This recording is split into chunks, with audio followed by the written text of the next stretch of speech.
Al Burhan میں موجود ہے کہ قرآن میں خطاب کرنے کے کئی طریقے ہیں جو مالک کائنات نے بیان فرمائے۔ ایک طریقہ ان میں الناس،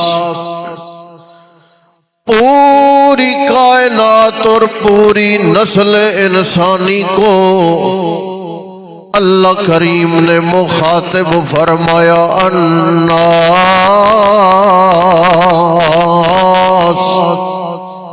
اے کائنات کے لوگوں، کوئی ذات پات نہیں، کوئی شخصی لسانی تعصب کی بات نہیں، کوئی علاقائی تذکرہ نہیں، بلکہ قرآن کا یہ خطاب بڑا عام خطاب ہے، ہر نسل کے لیے، ہر علاقے کے لیے، ہر ذات پات کے بندے کے لیے، ہر عہدے والے فرد کے لیے۔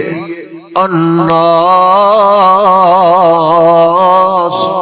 اے کائنات میں بسنے والی انسانیت، کیا حکم ہے؟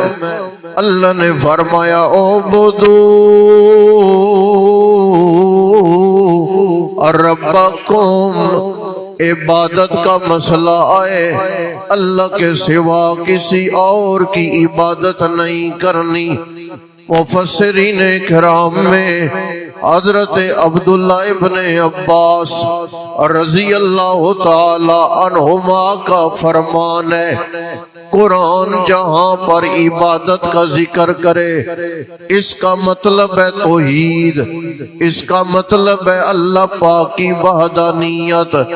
اس لیے مفسرین کرام نے اعبدو کا معنی کیا ہے وحدو، یعنی اللہ پاک کو اکیلا جانو، اللہ پاک کو اکیلا مانو، اللہ کریم کو اکیلا سمجھو۔